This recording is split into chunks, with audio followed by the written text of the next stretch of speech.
Assalamualaikum warahmatullahi wabarakatuh. Perkenalkan, nama saya Tito Noval Biantoro dengan nomor induk mahasiswa 195131112. Dan pada video kali ini saya akan menjelaskan mengenai responsi tugas besar plumbing mengenai sistem plumbing pada gedung perkantoran berlantai 3.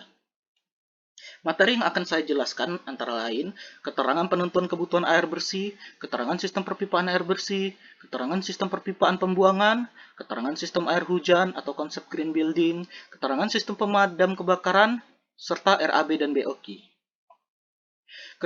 Kriteria perencanaan yang saya dapatkan adalah gedung dengan tipe denah 3, yang dimana memiliki 2 saniter tipe Z dan 1 saniter tipe Y. Untuk menentukan kebutuhan air bersih dapat digunakan dengan 3 cara, yaitu berdasarkan jumlah penghuni, berdasarkan jumlah dan jenis alat plumbing, dan berdasarkan unit beban alat plumbing. Untuk menentukan jumlah kebutuhan air berdasarkan jumlah penghuni, hal yang perlu diperhatikan adalah untuk mencari nilai pemakaian air rata-rata bangunan dan pemakaian air per hari, maka dapat kita lihat sesuai pada tabel yang ada di sebelah kiri, yang dimana tabel tersebut didapat dari SNI. Kemudian perhitungan kita lanjutkan sampai didapati bahwa nilai pemakaian air plus kebocoran adalah 9,45 meter kubik per jam. Sedangkan berdasarkan jumlah dan jenis alat plumbing, maka caranya pertama kita cari dulu jumlah alat plumbingnya sesuai dengan yang kita rencanakan. Kemudian kita tentukan pemakaian air dan penggunaan per jamnya yang dari tiap-tiap alat plumbing. Yang mana untuk nilai tersebut dapat kita cari pada tabel berikut. Kemudian kita kalikan untuk mencarikan kebutuhan air dari tiap-tiap alat plumbing. Kemudian kita cari faktor pemakaian serentaknya yang dapat kita lihat seperti pada tabel yang berada di bawah.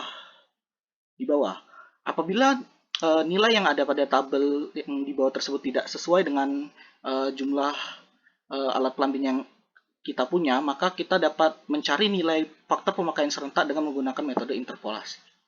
Kemudian setelah ditemukan semua nilai yang dibutuhkan, maka kita cari nilai totalnya, kemudian kita jumlahkan, dan didapatilah bahwa kebutuhan air per jamnya adalah 9,99756 meter kubik per jam.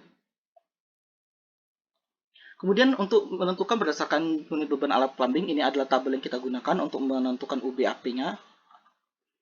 Caranya kurang lebih sama seperti sebelumnya, yaitu kita hitung dulu berapa jumlah alat plumbing yang digunakan, kemudian kita tentukan jumlah UBAP dari masing-masing alatnya, yang seperti yang dapat kita lihat pada tabel yang di bawah. Setelah itu kita kalikan, dan didapatilah jumlah totalnya, kemudian jumlah total tersebut maka kita masukkan ke dalam grafik yang ada di sebelah kanan atas ini. Kita sesuaikan, kemudian dapat kita lihat pada sumbu Y-nya itu kebutuhan air yang kita perlukan. Yang dimana di sini didapati bahwa kebutuhan airnya yaitu adalah 34,8 meter kubik per jam. Sehingga ditentukan bahwa kebutuhan yang akan saya gunakan pada rancangan saya kali ini adalah berdasarkan jenis dan jumlah alat plumbing yang dimana memiliki nilai kebutuhannya itu senilai 9,997 meter kubik per jam. Untuk sistem air bersih seperti di sini dapat kita lihat ini adalah tampak atas dari sistem air bersih yang telah saya rancang. Yang di sebelah kanan ini adalah tampak sampingnya. Kemudian ini adalah tampak isometri dari sistem perpipaan air bersih yang saya rancang. Dan ini adalah tampak atas dan tampak isometri dari sistem perpipaan dari ground reservoir ke roof tank. Selanjutnya adalah ini yang merupakan tabel penentuan UBAP sistem pipa air bersih yang mana nanti akan digunakan untuk menentukan dimensi pipa air bersih. Nah, dan ini adalah tabel yang kita gunakan untuk mencari dimensi atau ukuran dari dari pipa air bersih yang nanti kita gunakan. Ini adalah contoh tabel data dari ukuran pipa yang digunakan pada sistem air bersih saya. Untuk mencarinya, pertama-tama kita tentukan dulu notasi dari tiap sistem perpipaan, kemudian kita ukur panjang dari tiap-tiap notasi, kemudian kita hitung beban yang ditanggung pada tiap-tiap notasi. Beban yang dimaksud di sini adalah alat plumbing yang berada pada notasi tersebut, yang ditanggung oleh pipa tersebut.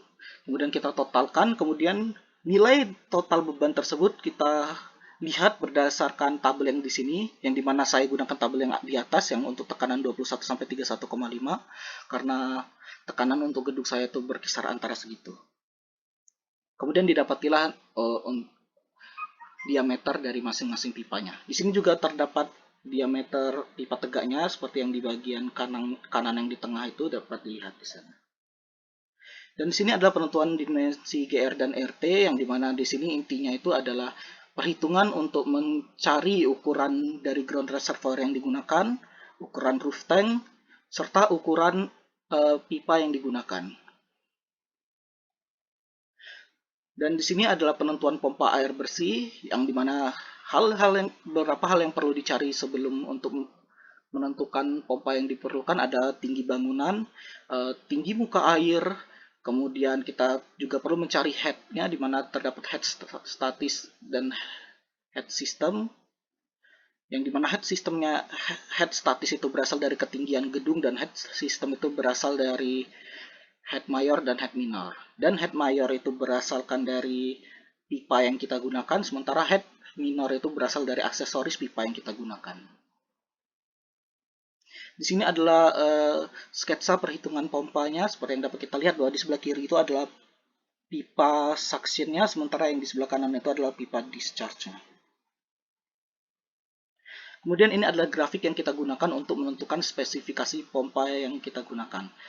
Karena sesuai seperti data yang di atas itu saya mendapatkan bahwa debit yang diperlukan adalah 0,75 meter kubik per menit dan memiliki head 25, maka spesifikasi pompa yang saya dapatkan adalah 40 kali 32 B2 51,5 yang dimana itu dapat diartikan sebagai pompa yang perlu saya siapkan adalah pompa yang memiliki head minimum 24,7, daya minimum 0,5 kW, dan mampu mengalirkan setidaknya 75 liter per menit. Selanjutnya untuk sistem perpipaan dan perpipaan pembuangan dan fan, maka di sini terbagi menjadi 3, yaitu black water, grey water, dan fan. Di sini dapat kita lihat ini adalah tampak atas dari sistem black water. Ini adalah tampak isometri black waternya. Ini adalah tampak atas grey water. Dan ini adalah tampak isometri dari grey water. Nah, untuk pipa fan yang saya terapkan pada rancangan saya kali ini, saya menggunakan model fan circuit atau jenis fan yang dimana pipa fan cabang yang melayani 2 perangkap atau lebih dan memiliki pangkal dari bagian depan penyambungan alat plumbing terakhir suatu cabang datar pipa pembuangan sampai ke pipa tegak fan. Ini adalah tampak atas dari sistem fan-nya. Ini tampak isometrinya. Dan kemudian ini merupakan tabel penentuan UBAP sistem pipa pembuangan yang mana nanti di sini tabel ini kita gunakan untuk menentukan UBAP yang nanti kita gunakan untuk menentukan dimensi dari pipa pembuangan kita. Dan ini adalah tabel yang kita gunakan untuk menentukan ukuran pipa pembuangan black water, grey water, dan juga fan. Nah, ini merupakan contoh perhitungan pipa black water yang dimana sama saja seperti sebelumnya caranya. Kita tentukan notasinya, tentukan panjangnya, kemudian kita tentukan bebannya, kemudian kita sesuaikan dengan nilai yang ada di tabel ini. Satu hal yang membedakan dari tabel sebelumnya adalah kita harus memperhatikan bahwa untuk pipa vertikal dan horizontalnya berbeda, sehingga itu juga nanti akan berpengaruh pada ukurannya. Dan di sini juga terdapat tabel perhitungan pipa tegaknya yang tentu akan menggunakan perhitungan pipa vertikal. Kemudian ini perhitungan grey water-nya, caranya sama saja seperti sebelumnya. Dan selanjutnya ini adalah perhitungan pipa fan, yang mana caranya tetap sama. Untuk black water sendiri, ukuran hal lain yang perlu diperhatikan ialah pada kita juga harus memperhatikan ukuran perangkap minimumnya, yang dimana untuk closet sendiri, seperti yang kita tahu untuk black water, maka ukuran minimumnya adalah 3, seperti yang dapat kita lihat pada tabel ini. Maka untuk diameter terkecilnya tidak boleh lebih kecil dari 3 inci. Begitu pula untuk grey water, di mana ukurannya itu paling kecil adalah 2 inci. Sementara untuk fan tidak ada batasan yang dipakai. Selanjutnya untuk perhitungan IPAL, di sini perhitungan IPAL ini dengan anggapan bahwa debit air limbah itu sama dengan 80% kebutuhan dari air bersih, dan di mana key black water itu 75% dari air buangan, sementara key grey water itu sama dengan 25% dari air buangan.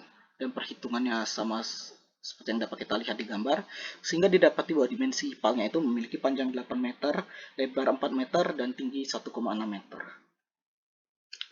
Selanjutnya masuk ke konsep green building dan recovery, yang dimana tujuan utama pada konsep green building dan recovery ini ialah supaya bangunan tersebut mampu menampung air hujan semaksimal mungkin agar dapat digunakan kembali, sehingga dapat mengurangi penggunaan air juga. Selanjutnya untuk membuat sumur resapan untuk air hujan supaya air hujan yang jatuh di halaman-halaman gedung tersebut dapat meresap ke tanah. Dan selanjutnya juga adalah untuk sistem perpipaan air hujan yang mana harus diatur seekonomis mungkin. Ini merupakan tampak atas dari sistem air hujannya, dan ini adalah tampak isometernya. Dan di sini sistem pengaliran air hujan yang saya gunakan adalah sistem roof drain. Ini adalah pipa yang digunakan untuk menentukan dimensi. Ini adalah tabel yang digunakan untuk menentukan dimensi pipa yang saya gunakan, yang dimana tabel 16 digunakan untuk menentukan pipa horizontal, sementara tabel 17 digunakan untuk pipa vertikalnya atau pipa tegaknya. Ini adalah perhitungan curah hujan dan tangki penampung air hujan, yang dimana intensitas hujan dianggap 35. Ini adalah intensitas hujan kota Yogyakarta, sehingga didapati bahwa debit hujannya itu bernilai 42,875 mm per jam. Dan di sini juga untuk pembagian sistem air hujan juga atapnya dibagi menjadi 3 bagian, yang dimana ukurannya adalah 500 meter kuadrat, 500 meter kuadrat, dan 750 meter kuadrat. Sehingga dianggap bahwa volume air penampung air hujan, volume tangki penampung air hujan yang diperlukan adalah 45 meter kubik, sehingga dibuatlah satu tangki berukuran dengan panjang 6 meter, lebar 5 meter, dan tinggi 1,5 meter. Dan ini adalah perhitungan dimensi pipa air hujan, yang dimana kemiringannya itu digunakan 2%. Ukuran dapat kita lihat, kita sesuaikan dengan tabel yang di sini. Selanjutnya masuk ke sistem pemadam kebakaran. Di sini dapat kita lihat, ini adalah sketsa tampak atasnya sistem pemadam kebakaran. Di sini terdapat hidran lapangan, terdapat sprinkler, dan juga terdapat hidran box di dalam bangunan. Ini adalah tampak isometrinya. Dan ini adalah tampak atas dari radius sistem pemadam kebakarannya. Ini adalah perhitungan sistem hidran, yang dimana di sini kita menghitung berapa jumlah hidran halaman dan hidran box yang kita gunakan, dan juga di sini kita juga menghitung ukuran pipa yang kita gunakan pada sistem pemadam kebakaran ini. Selanjutnya di sini adalah perhitungan pompa sistem hidran, yang dimana perhitungannya kurang lebih sama seperti sebelumnya. Dan di sini didapati bahwa kriteria pompa yang kita perlukan adalah pompa dengan head total 42 meter dengan daya 3264 watt dan juga dengan jumlah pompa 5 buah. Dan di sini adalah RAB dan BOQ punya saya, yang dimana di sini merupakan daftar anggaran untuk yang diperlukan untuk membangun sistem plumbing ini, mencakup anggaran untuk alat plumbing, sistem perpipaan air bersih, sistem perpipaan air buangan dan fan, sistem air hujan, dan sistem pemadam kebakaran. Ini merupakan anggaran yang diperlukan untuk alat plumbingnya, yang dimana dapat kita lihat di sini ada kloset, wastafel, urinal, keran, dan floor drain, yang setelah ditotalkan didapati sejumlah Rp340.335.000.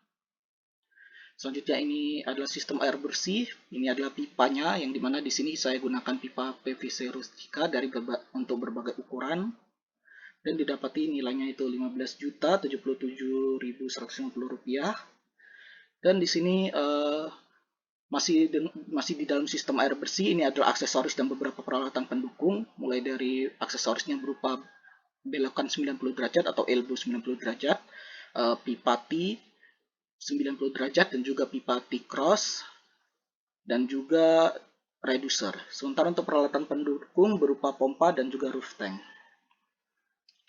Selanjutnya untuk sistem air buangan dan fan, di sini pipanya masih menggunakan jenis pipa yang sama, yaitu pipa PVC Ruchika, hanya saja beberapa ukurannya ada yang berbeda. Dan di sini adalah aksesoris yang digunakan mulai dari elbow 45, elbow 90, reducer T45 dan juga T90. Sehingga ini di sini didapati total untuk aksesorisnya itu Rp53.928.800. Dan di sini adalah untuk sistem air hujan yang di mana ini untuk pipa dan aksesorisnya yang masih menggunakan jenis pipa yang sama yaitu PVC Ruchika. Aksesorisnya juga menggunakan Ruchika masih sama. Dan didapati total untuk sistem pipanya adalah Rp18.848.600, sementara untuk aksesorisnya itu Rp1.746.100.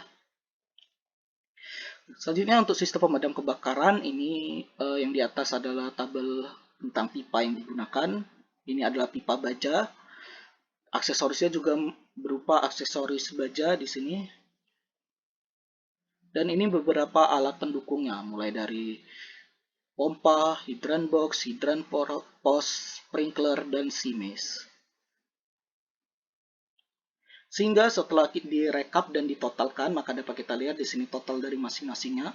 Maka anggaran yang diperlukan untuk saya membangun sistem plumbing gedung perkantoran lantai 3 ini adalah totalnya Rp844.196.450. Dan demikianlah penjelasan mengenai responsi tugas besar plumbing saya. Lebih dan kurangnya saya mohon maaf. Dan saya akhiri wabillahi taufik wal hidayah. Wassalamualaikum warahmatullahi wabarakatuh.